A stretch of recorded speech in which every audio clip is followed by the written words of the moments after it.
Boa noite a todos e a todas. Bem, como já colocado reiteradamente, é um momento para o encontro.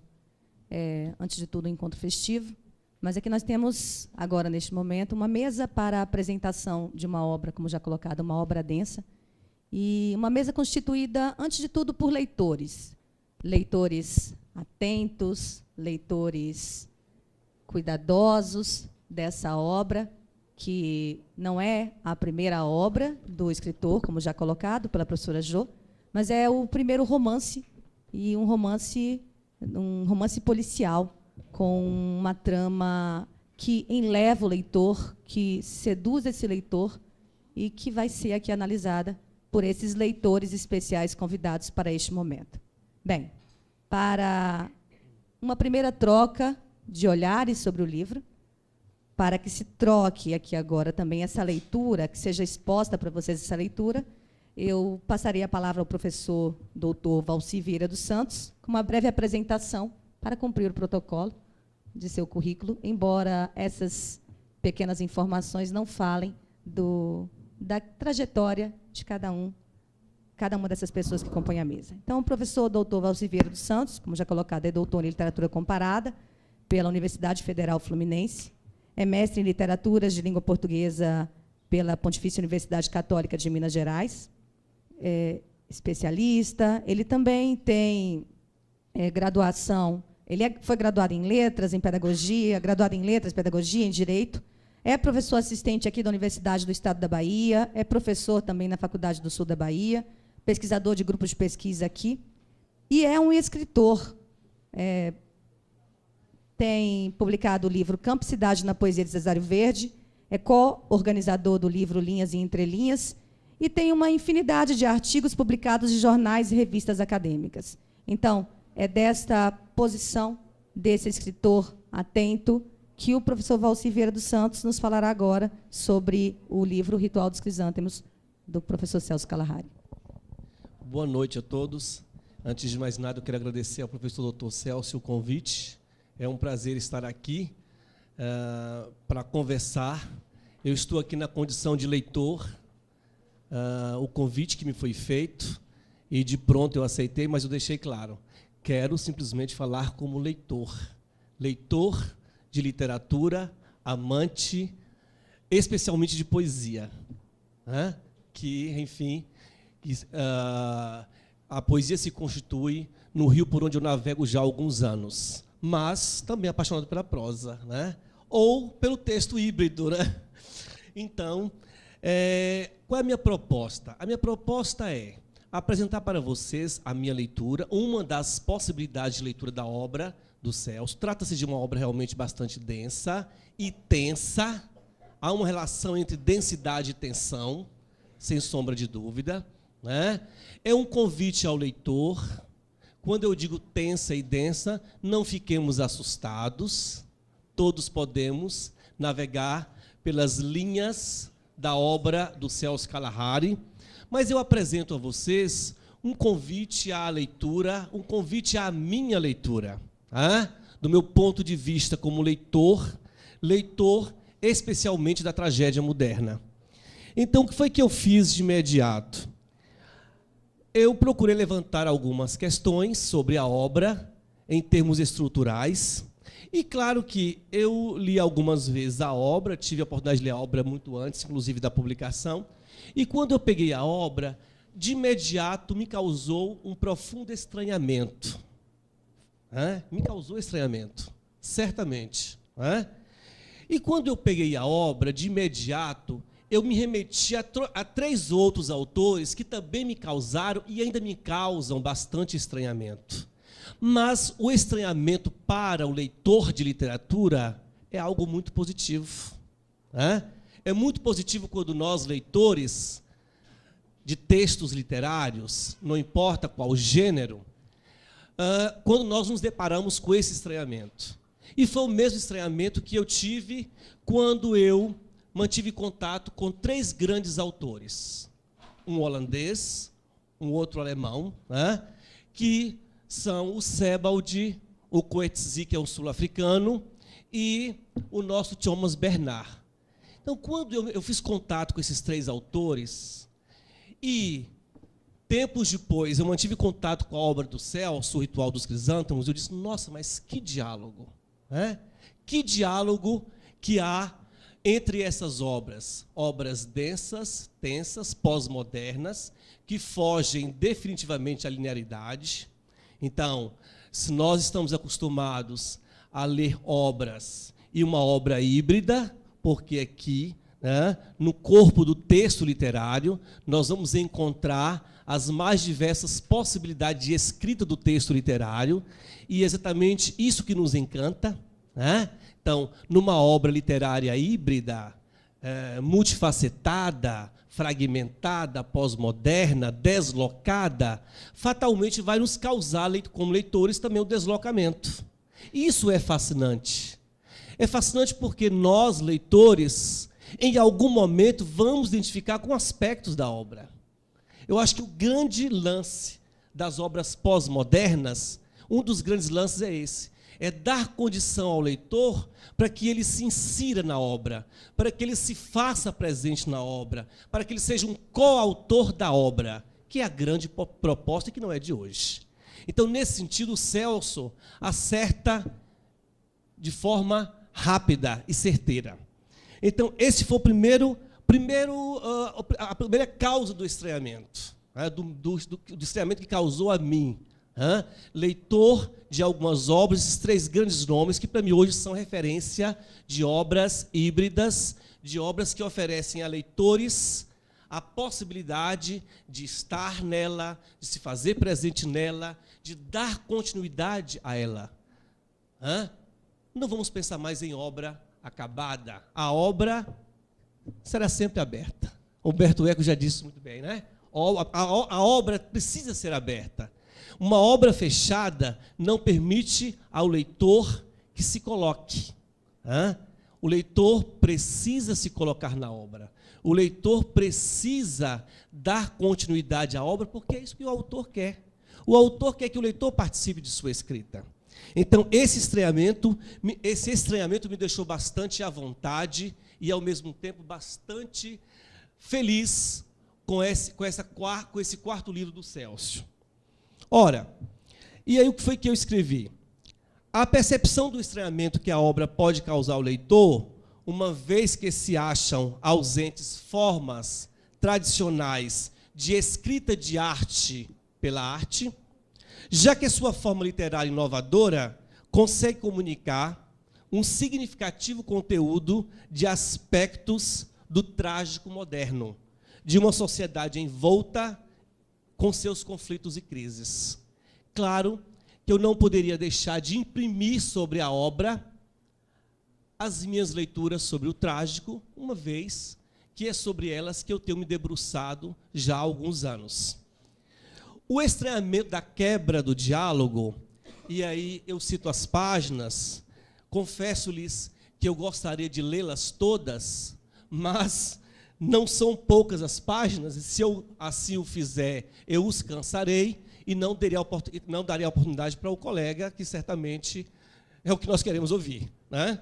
Então, mas se vocês observarem, e quem quiserem anotar e acompanhar, nas páginas 52 e 60, nós vamos imediatamente nos sentir meio que desarmados com a quebra do diálogo que o autor coloca. Isso é muito bom. Isso é muito bom porque a gente para o tempo inteiro para olhar, e aí, o que acontece? O que vai acontecer? Quebrou o diálogo. O diálogo foi quebrado. Abriu uma outra possibilidade de leitura, de compreensão textual. Então, são as piscadelas que o narrador inteiro proporciona ao leitor.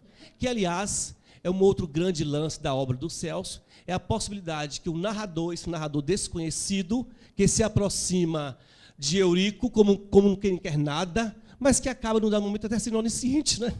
Porque ele quer dar conta da vida do Eurico. Então, esse estranhamento também nos chama a atenção, a quebra dos diálogos. Mas isso nada mais é do que a constituição de piscadelas que o narrador oferece ao leitor, para que esse leitor esteja atento e que ele seja copartícipe dessa construção textual. Da provocação do leitor e de sua paciência, que é testada e colocada à prova o tempo todo. Então, o leitor desta obra, o tempo todo é colocado à prova. Então, é preciso que o leitor esteja com os olhos bem atentos, porque senão ele vai se perder. Haja vista o sucessivo uso de estrangeirismos e, sobretudo, de expressões latinas. Também me senti bastante à vontade com essa miríade de expressões latinas e estrangeirismos. Ok, para alguns pode até ser enfadonho, para outros se constitui numa rica fonte de pesquisa, porque a literatura, o texto, a obra, o livro, é, antes de mais nada, e precisa ser uma fonte de pesquisa. Cabe ao leitor seguir os passos e seguir em frente. Sem falar na presença de recursos atuais, extemporâneos ao tempo e ao locus narrativo.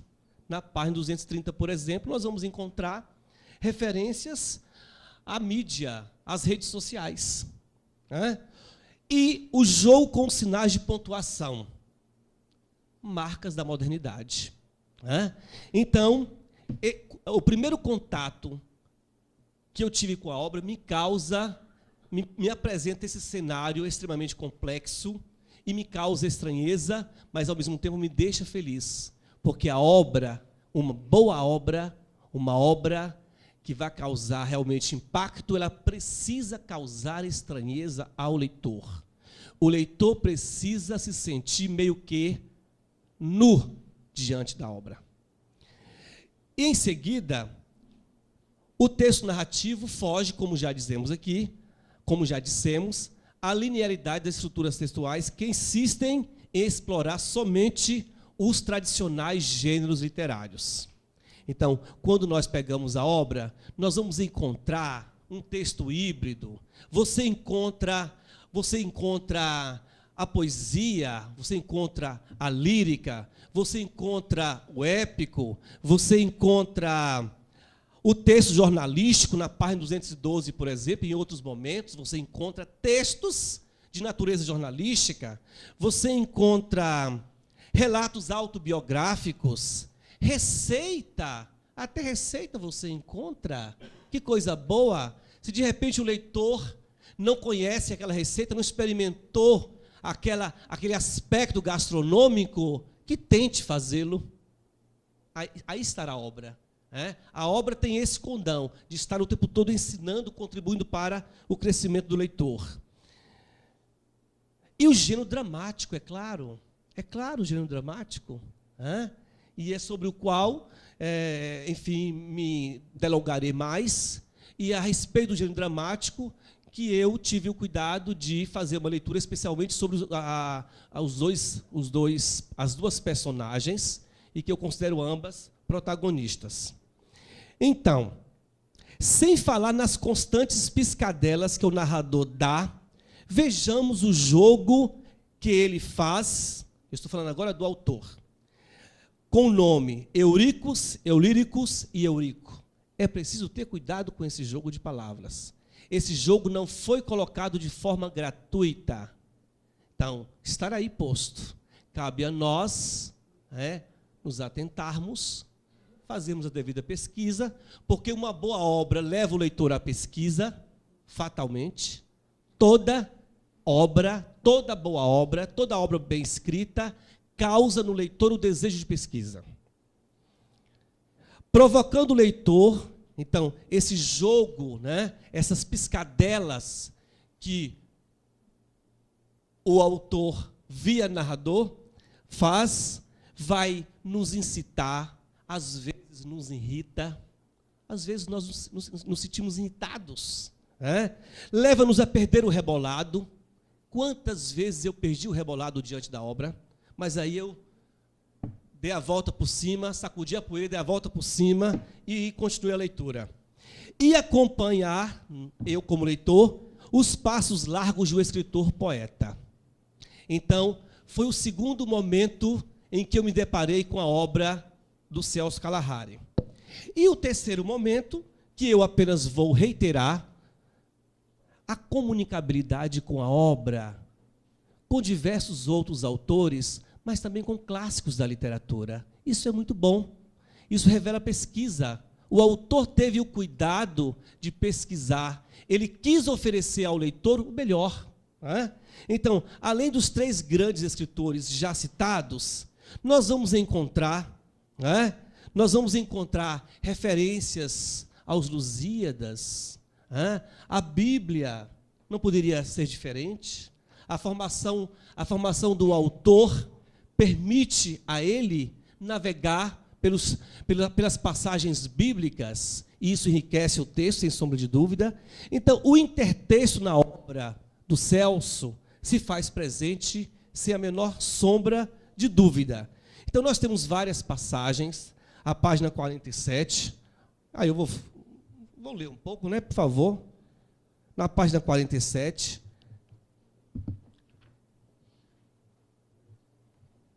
não dá para ser leitor sem folhear, dá? Não dá, né? Então, na página 47, por exemplo, ele fala o Cristo no jardim do Getsemane, não é? Aí ele vai na página 82.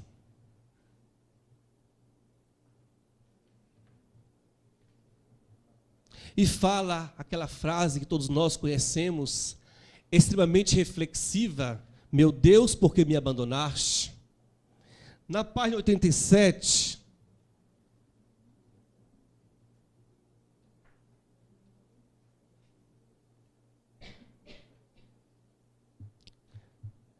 Cristo no deserto silenciava-se, e dentre outras inúmeras páginas que nos remetem de imediato ao texto bíblico e que, naturalmente, faz parte da reflexão do leitor.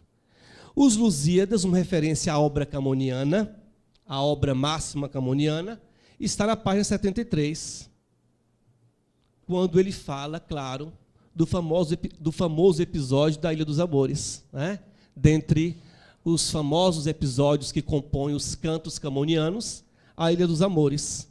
E aí, a presença, naturalmente, marcante do gênero lírico, do lirismo, uma das facetas da obra do Celso. Quem sabe a Ilha dos Amores, e aparente uma velha e distante felicidade.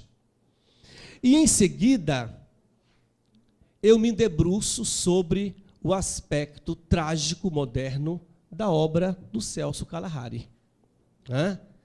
Então, nós temos as 2 figuras centrais, as figuras do Eurico e da Poliana, que são, segundo as minhas leituras, 2 heróis trágicos modernos. E o que é um herói trágico moderno? É um herói que não se curva facilmente diante das intempéries, das dificuldades. Então, o herói trágico moderno é, antes de mais nada, um transgressor. E se nós analisarmos a presença tanto do Eurico quanto da Poliana, nós vamos verificar que se trata realmente de personagens transgressoras. Rompem com o status quo, rompem com as dificuldades que a sociedade coloca, enfrentam, por vezes, juntos as grandes dificuldades, tenta estabelecer uma grande guerra entre a tradição e, por isso, rompe com as tradições em alguns momentos. Então, as características do herói trágico moderno à luz da tragédia moderna certamente se faz presente nas 2 personagens.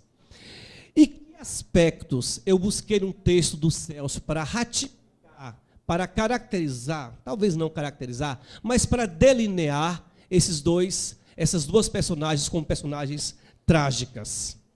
Ora, em Eurico, temos uma série de certos de passagens que confirmam isso.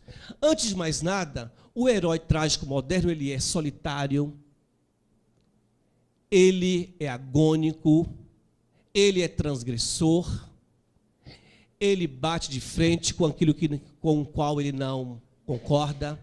Quem é o herói moderno? É o herói que estar o tempo todo questionando aquilo com o qual ele não concorda. Então, esse é o herói moderno. Então, observe bem, como Eurico é um herói trágico moderno, ele é um herói solitário. Vamos ver o que o narrador fala na página 241. Ou melhor, na página 107, para seguir a ordem.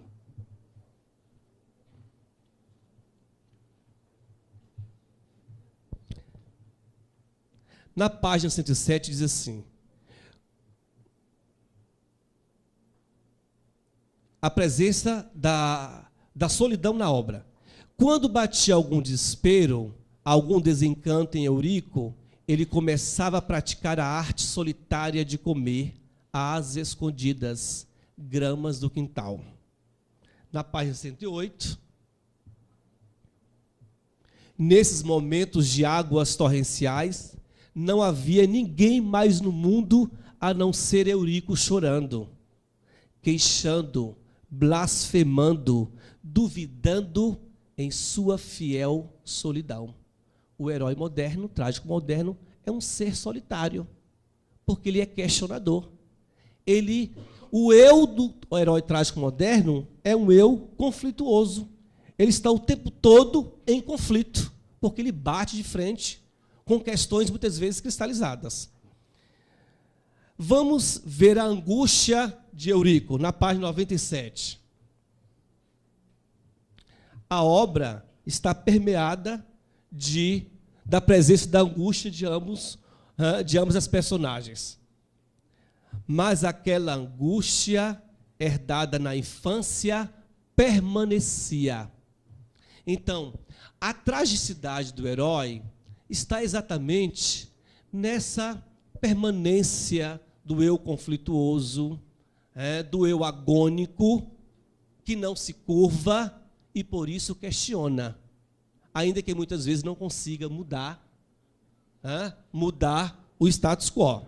Mas ele tenta, por isso que é conflituoso. E o sofrimento, crise, conflito, naturalmente levam ao sofrimento.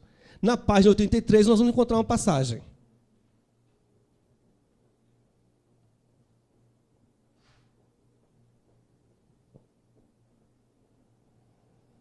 A vida fez Eurico cair num jogo, no qual exerceu, num palco de ideias, preferencialmente, a imaginação sentimentalizada.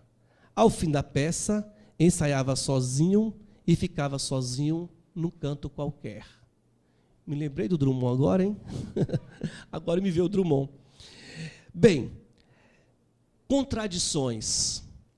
Outro aspecto de um herói trágico moderno, conflituoso, é que ele é um contraditório, é ambíguo. Ele está no entrelugar, ele está aqui, está acolá. Então, faz parte do conflito, faz parte da crise.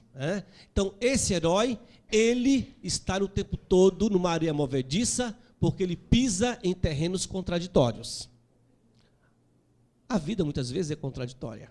A sociedade apresenta-se, muitas vezes, como contraditória. E essa sociedade do Eurico também o é. Então, observe bem na página 159. Eu disse para vocês que é a minha leitura e é um convite que eu faço a vocês à leitura. Então, não dá para fazer convite sem ler. Então, na página 159, vamos lá.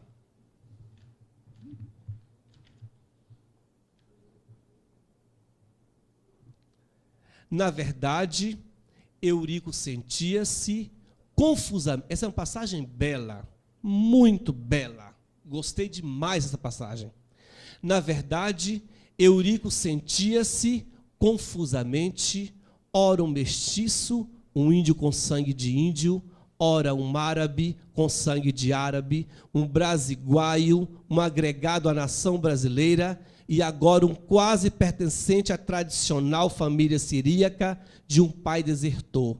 Sentia-se, pois, dono de nebulosas identidades. Aqui nós temos uma prova cabal do discurso pós-moderno, identidade fragmentada. Aqui está a prova cabal de uma obra pós-moderna que convida o leitor para se lambuzar, enfim, o que quiser. E a veia transgressora de Eurico, na página 147. Vamos e voltamos.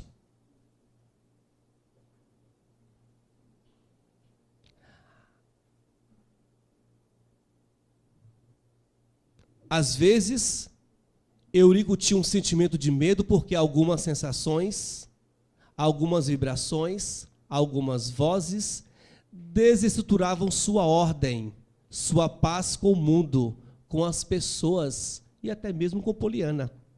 Esse até mesmo é meu, viu? Não está com isso, não. Infelizmente, algumas atitudes o traíam. Ele precisava aprender tudo novamente. Eurico queria ser uma voz cortante e estridente, e poderia gritar pelas ruas num tom escatológico, dizendo: o mundo precisa de Deus? O homem precisa de uma religião? É uma posição transgressora. E, para fechar o desenho que eu fiz da personagem Eurico, nós vamos à página 144, que marca realmente o Eurico trágico, que está entre, que se faz e se constrói nesse sofrimento e nesse desajuste, porque também é um desajustado. Na página 144. Quando Eurico ficou sabendo disso, começou a sentir as dores sofridas e guardadas do preconceito que seu pai sofreu no passado. Rememorou-as e as alimentou com seu ódio retraído. Sentia-se rejeitado também, assim como seu pai, Euana, fora no passado pelo próprio pai e mãe. Começava a sentir aqueles sentimentos incontroláveis, aquelas visões, aqueles surtos, aqueles devaneios. Marcas textuais que nos comprovam a presença de um herói trágico, desajustado, um herói trágico moderno. E vamos então a Poliana. A Poliana, eu fiz menos enumerações até para não cansá-los, né? E aí, senhora mediadora, eu tenho mais quantos minutos? Posso falar mais 1h30? Olha, então, são duas personagens realmente conflituosas. E aí, claro, quem lê o livro sabe o destino. Eu volto, né? Volto às leituras da teoria do trágico, né? E consigo identificar aqui dois grandes aspectos do trágico moderno, que é a tragédia, às vezes, por vezes, burguesa, mas especialmente tragédia pessoal. Né? Nós sabemos o fim das duas personagens. A Poliana também possui um eu conflituoso. Talvez tenham tentado dar tão certo assim, em alguns momentos deram certo. Né? Então, a Poliana também tem um eu conflituoso, também possui identidades multifacetadas. Na página 233 nós vamos corroborar o que nós estamos colocando. 233. Então, disse assim, olha, entretanto, Eurico não sabia dos mínimos detalhes. Poliana vivia sobrecarregada de polaridades. Inclusive, o autor traz uma palavra, está bem na... polar, bipolar, está bem na ordem do dia. Poliana vivia sobrecarregada de polaridades, identidades quase insuportáveis para uma só pessoa. E a desilusão de Poliana, que, aliás, também, uma das marcas do herói trágico moderno é navegar, ele navega, ele fica entre a ilusão e a desilusão. Que, aliás, a sociedade individualizada, a sociedade capitalista, provocadora, o que nos causa no dia a dia? O percurso conflituoso entre a ilusão e a desilusão. Eu me iludo diante das possibilidades do ter e me desiludo quando não consigo. A desilusão está em Poliana. Uma das marcas da tragédia moderna, desse herói trágico moderno, é esse jogo entre ilusão e desilusão, entre euforia e disforia.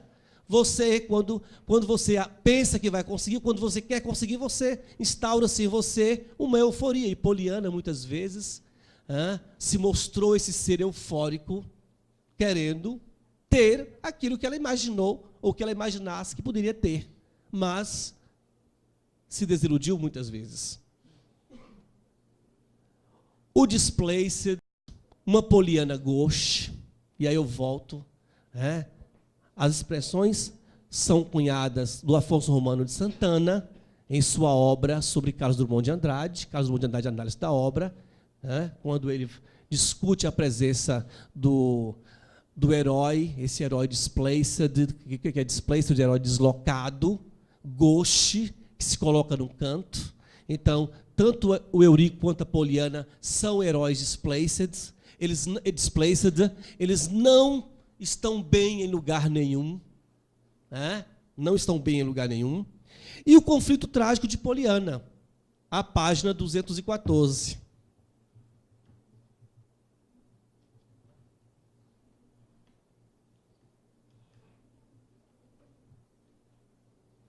Quando Poliana se encontrava em sentimentos duvidosos, ela desequilibrava-se sempre numa corda bamba e, por isso, resistia intuitivamente durante todo o relacionamento.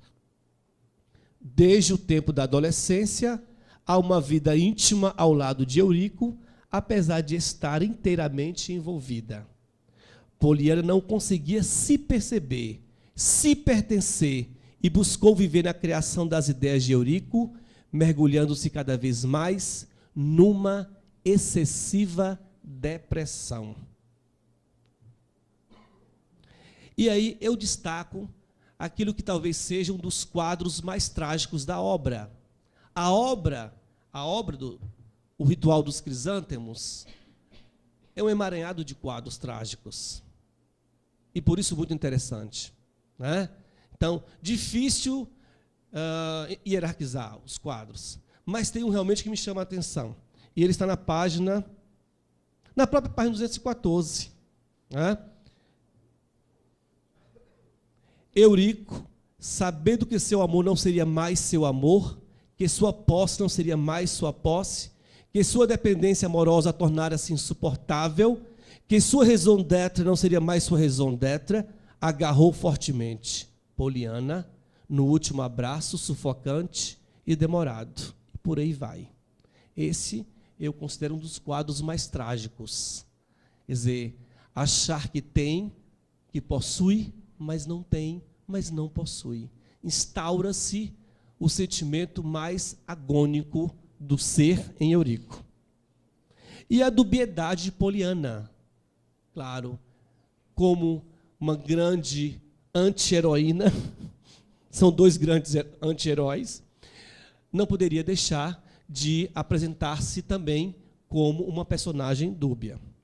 E a presença também, um outro aspecto que eu trago, é a presença, naturalmente, da ironia trágica. Uma obra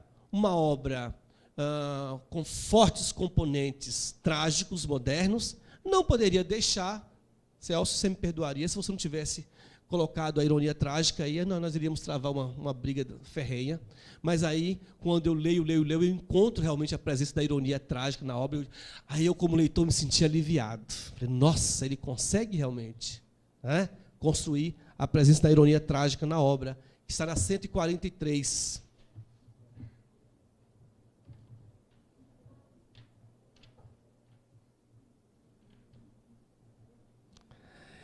E ele, estrategicamente, para os leitores avisados, para os desavisados, a coisa passa batida. Mas a Dona Celeuma, de cula incontrolável, por força da tradição, não aceitava aquela teologia, aquela união, aquela tradição. a única natureza divina humana de Cristo. Então, nós temos aí uma ironia trágica. Então, não é a ironia, a mera ironia de pensar algo e dizer o contrário do que se pensa.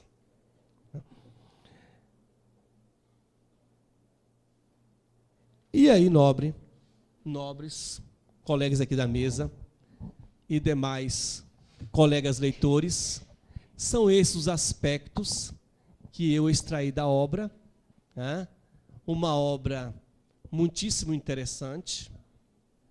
O leitor precisa se colocar como um leitor pesquisador para compreendê-la. Sei que o nobre colega autor já deve estar enfrentando algumas dificuldades, com certeza. Uma obra linear encontra muito mais espaço, mas aí eu vou pedir para que você tenha um pouquinho de paciência, como o nosso Rubem Fonseca teve. Rubem Fonseca, num conto chamado Intestino Grosso, vai discutir essa dificuldade que os autores bons de serviço, como dizem os mineiros, enfrentam quando colocam no mundo filhos bons de serviço. Vai enfrentar, sim, a ditadura do mercado editorial, não é, nobre? Vai enfrentar, sim, a ditadura do mercado editorial, porque o mercado editorial é ditador. As obras que descem pela garganta sem grandes dificuldades, tudo bem. Porque é fácil, né? Pego a água, que é maravilhosa, mas se não tem uma dificuldade de descer, ok. Mas, se houver necessidade de, antes de descer de forma fluida, fazer a separação entre o joio e o trigo, aí com certeza o mercado vai cair matando. E é preciso ter paciência. Então, Rubem Fonseca, e aí até uma sugestão, num conto cujo título é extremamente sugestivo, Intestino Grosso, olha só, intestino grosso, porque realmente precisa ter um intestino bastante grosso e preparado para aguentar a indiferença de leitores desavisados, de editoras que não querem publicar obras que provoquem estranhamento, obras que provoquem estranhamento, obras que provoquem desajuste, porque é muito mais fácil ler textos fáceis, lineares, é muito mais fácil, e vende mais, nós sabemos disso, que vende muito mais. Então, esse é o primeiro grande entrave que eu acho que você já deve estar enfrentando. E a própria incompreensão de alguns de nós leitores, mas que faz parte do jogo. Aliás, a própria incompreensão de alguns leitores é uma forma de fortalecer a própria obra literária, porque o autor precisa da leitura dos mais diversos segmentos e das mais diversas possibilidades de leitura dos mais diferentes leitores. Então, nobre, parabéns, obrigado por nos oferecer o texto, esse texto vai ter que se debruçar. Olha, sabe que a gente voltou um pouquinho ao passado? Aquela coisa gostosa, a coisa mais chata do que pegar uma obra literária e em momento algum se dirigir a um dicionário. A coisa mais chata, será que alguém dá conta de ler uma obra e em momento algum ir a um dicionário para olhar uma palavra, um verbete, uma expressão? Deve ser, desculpa a expressão, um saco. Não é verdade? Aliás, como avançar numa leitura que não traz algo novo, que não inova? Desafios. Então, sim, nós leitores precisamos consultar o dicionário, sim, de termos literários. Eu estou falando agora para os meus alunos de letras. Vão ter que consultar, sim, o dicionário de termos literários, até do Maçom Moisés, eu recomendo. Vai ter que consultar, sim, a Bíblia. vai ter que consultar em tantos outros dicionários. Inclusive, vai ter que se debruçar sobre a frutífera relação entre história e literatura, que é um outro aspecto da obra que eu não trouxe aqui, porque eu não dou conta, né? Eu não daria conta de discutir tantos aspectos que a obra traz. Mas vai ter, sim, que se debruçar sobre isso. Né? Então, a obra está eivada de fragmentos que atestam essa relação tão sadia entre a literatura e a ficção, ou entre a história e a ficção, entre a história e a literatura. Ok? Então, boa sorte para todos nós, leitores. Nós somos privilegiados porque temos uma obra realmente que contribui para o nosso crescimento, para, né, o nosso aprimoramento como leitores, né, e na condição também de coautores. Muito obrigado mais uma vez pelo convite. Obrigado. Obrigada, professor Valci.